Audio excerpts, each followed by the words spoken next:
Hello and welcome to another episode of How To with Paul Henderson. Today's video, I'm going to be showing you how I check my transmission fluid in my 2019 Chevy Silverado All-Star Edition double cab with the V8 5.3 liter Ecotec 3 engine and the 8L90E 8-speed transmission. As you know, these vehicles do not come with a dipstick, so I had installed one. It is a B&M stainless steel dipstick. It is specifically made for this truck. Now the great thing about this is not only can I check the transmission fluid, I can also siphon out the transmission fluid, and I can also add transmission fluid through the dipstick. So that is going to make it a lot easier when I want to change the transmission fluid myself. So instead of just taking all the bolts off of the pan and letting all the oil just drain out, or crawling underneath the vehicle every time and removing the heat shield and then pulling the, let's see, I have it somewhere around here, pulling this little plug from the fill port that is on the transmission where your dipstick normally would have been if they would have installed a metal dipstick tube. But of course, GM and many other companies don't want you servicing your own transmission. I think to have just the oil flush is about 176 to 225 bucks. I Google searched it, and it can cost up to $500 to have your transmission oil and filter changed. That is a frickin' ripoff, and it just pisses me off. So that is why I had bought this B&M stainless steel dipstick tube. So let me go ahead and reposition the camera, and I'm going to show you how I check the transmission fluid. In case you're wondering why there is a stick holding the hood open, it is extremely windy today, and right when I was getting ready to check the transmission fluid, the hood slammed shut, so that should keep it open. Now for me to check the transmission fluid, I just unscrew this gnarled end cap on the B&M Transmission Dipstick. Now the dipstick is a flexible stainless steel line with your conventional end piece that is on pretty much on every transmission dipstick, except this is attached to a stainless steel cable. I did not mark it with a notch yet to show where it is full on this dipstick. What I need to do is I still need to change the fluid out and refill it, and then check it the way you're supposed to as for the specs in the GM book. Now the main reason why I had purchased this B&M dipstick is so I could stick a flexible tube down there and siphon out all the fluid and then go ahead and fill it back up. I only, see, how do I put this? I don't change the transmission filter every single time. On all my other vehicles, I'll do the filter every other oil change. I don't feel that's necessary to replace that filter every single time, and I like to do stuff myself. So that is why I had bought this B&M dipstick, because I want to be able to siphon it out and then fill it back up. So how am I going to do that? Well, I'm going to show you. I had purchased the B&M dipstick from AmericanTrucks.com. I paid about $240 for it before sales tax. The part number is S149552, and the features are as follows. It is a heavy-duty transmission dipstick and tube. It has steel braided external housing that covers the internal tube. The length is 42.25 inches. The ends are made of a billet stainless steel and aluminum 6061-T6 aluminum. It has a polished finish, easy installation, and it will fit the Silverado 1500 models from 2015 to 2024. All right, so let's see how this is going to work out. So what you're going to need to do is to run your front wheels up on some ramps. I have some black Rhino ramps, so I went ahead and ran it up on those. You're going to need a 10 millimeter flex head ratchet wrench, and you can also use for the side bolt a 10 millimeter 3/8 ratchet. So you're going to crawl underneath. There are 3 bolts on that heat shield. There's one on the rear, one on the front, and then of course one on the side. You can only get to the one on the front with this flexible head 10 millimeter ratcheting wrench. You can also use this for the one on the back. And it's a little bit easier to use this 10mm one for the side bolt.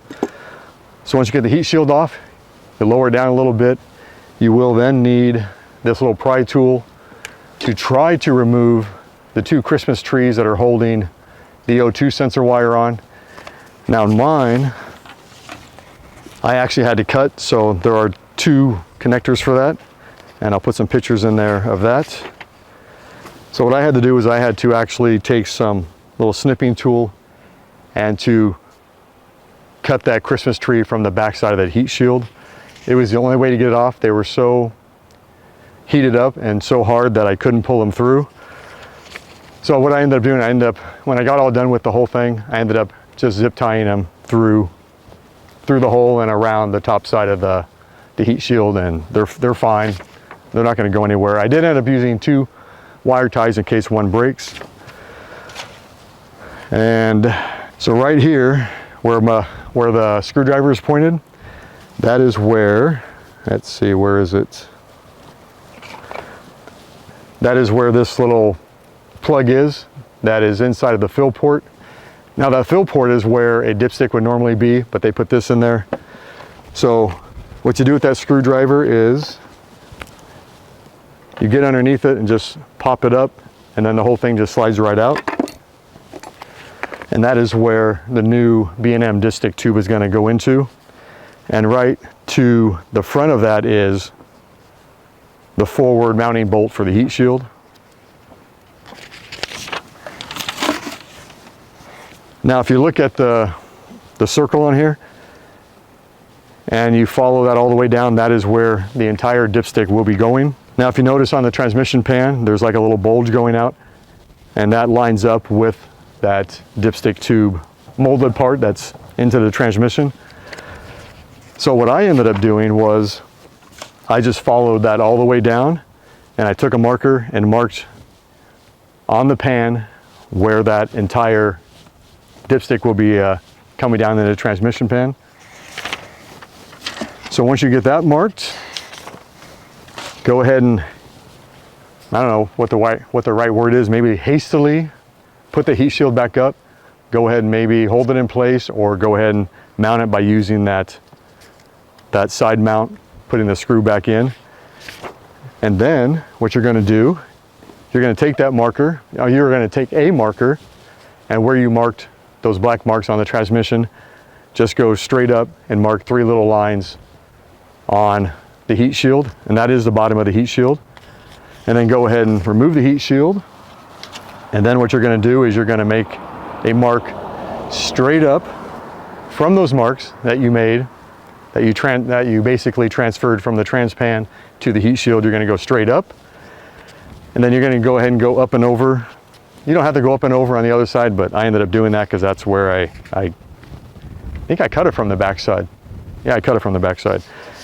And then what you're going to do is you're going to take a Dremel, or maybe a hacksaw blade or something like that, and you are going to make a straight cut, because what it is once you install the B&M transmission tube down into that transmission fill port, that piece of metal will be in the way of it.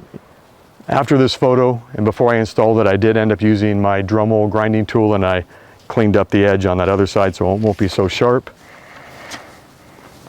And then what you're going to do is you're going to take that B&M transmission dipstick, and you are going to force it down along the firewall, making sure that it's not going to be pushing against any wires or anything, or any other tubes, or resting on any manifold pipes or whatever.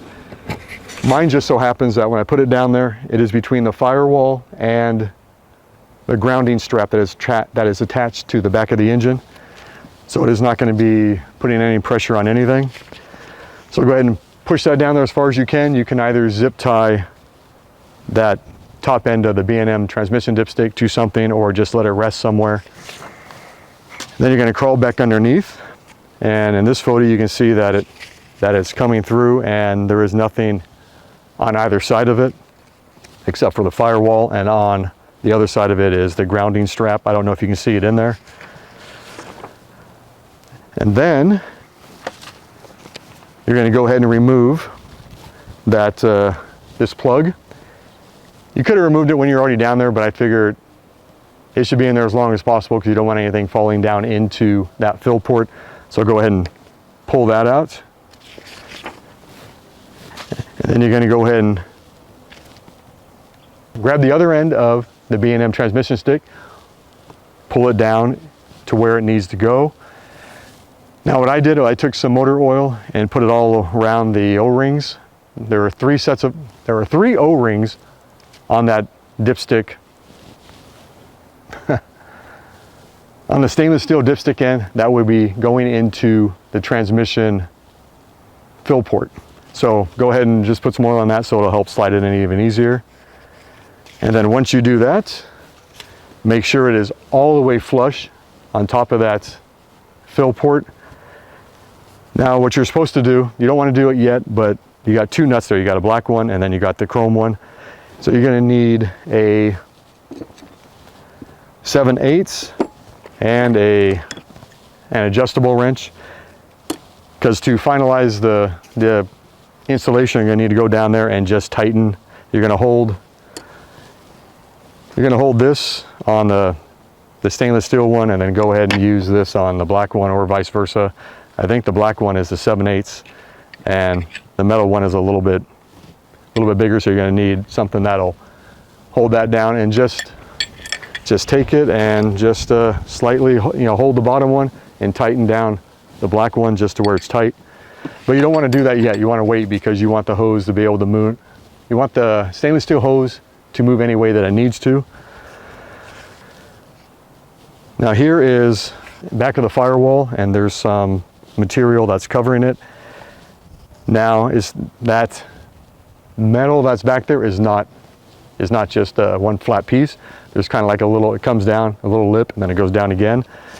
So you want to make sure that you put it in the right spot to where you can mount all three bolts. And here you can see where I had marked them. There's like a little ridge right there. Now you're going to go ahead and take the mounting bracket that mounts to the firewall. You're going to position it, you're going to hold it in position where you think you want it to be, to where it's not touching anything else. And then you're going to take the stainless steel dipstick. Now I already pulled it out because you don't need it in there while you're installing it, but go ahead and hold that black bracket where you think you're going to mount it, and then insert that stainless steel dipstick tube or dipstick cable into the tube, and just make sure it doesn't get caught up in anything. Try different few locations so you kind of know. And then once you find the perfect location where you want it to be, there are 3 self-tapping screws. They are installed with a Phillips screwdriver. I did use an air wrench, an air ratchet, which made it pretty easy. So you could pre-drill holes if you want to, if you don't have something that you can actually use that's powered to drill the self-tapping screws in. Now my top screw is just below where that little ridge, little drop-off is. I was going to mount it over further, but I ended up mounting it right there because it was, it felt like it was the same, and this felt like it was the same. There was no hang up on that stainless steel cable no matter where I put it. So I figured I'll just put it right there. It's a little bit closer so I can kind of reach it without getting on a step stool, but the step stool does make it pretty easy. And then you're going to want to crawl back underneath and just double check the cable down there, and everything looks really nice. As you can see right here, it's not touching anything. And then you're going to go back underneath the vehicle. Then you're going to take your wrench and the 7/8 wrench and go ahead and tighten the black nut and that stainless steel one. You don't have to overdo it, but then you just want to make sure that you tighten it to where it's not going to come undone. And then you're going to go ahead and reinstall that heat shield back in place and go ahead and zip tie that cable back in the proper spot. And right here you can see how I have them already pre-installed, and it looks like it's in a good spot, and that's pretty way up there, so you don't have to worry about any heat. And then if you go to the front, you can go ahead and make sure that all three of those bolts are nice and tight. And as you can see,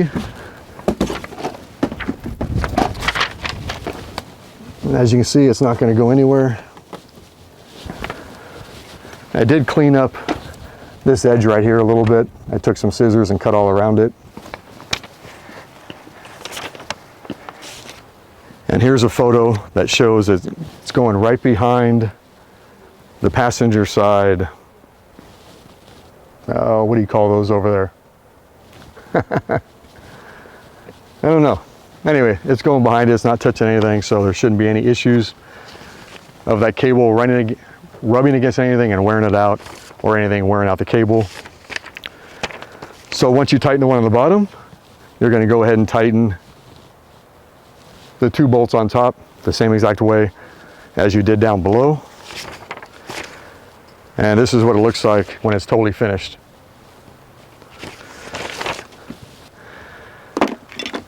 Well, that is it. I think I covered it all. Well, that's it for the video. Hope you enjoyed it and hope it makes sense. It took me about 3 hours to film this video. Thank God I did try to film it while I was installing it, and it was just virtually impossible to do, so I thought I would just do it this way. There is a set of instructions with the B&M, and it tells you step by step how to do it. Well, that's it, folks. Hope you enjoyed the video, and if you liked it, press the like button, press the subscribe button, and the bell icon. And if you want to make a small donation to my channel, tap the super thanks button underneath this video. Anything I get goes right back into my channel. And I will give you one little bit of information real quick. So if you have the 8L90E 8-speed transmission, and I do have a 2019 Chevy Silverado V8 5.3 liter, the factory OEM pan gasket you will need is a 242-60071. And I ordered that from the gmpartsstore.com. The filter is part number 242-95812. Yes, and that is from the same place, the gmpartsstore.com.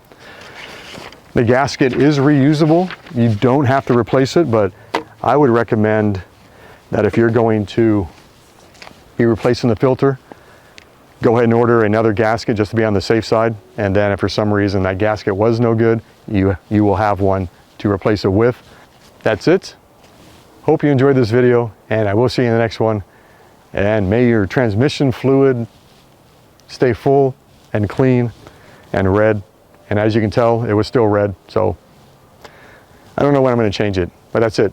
See you in the next video. Bye.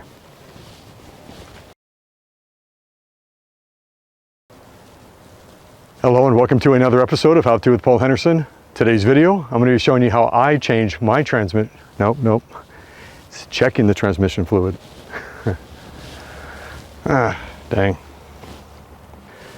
So as you know, these vehicles, at least this one, I don't know about the previous one. Previous vehicles, previous previous Chevrolet trucks. The ends are billet stainless steel and aluminum. It's a 6061-T7, no, -T6. I fucked it up already. The features of this dipstick are listed in the description on the AmericanTrucks.com site. It says it is a heavy-duty transmission dipstick and tube.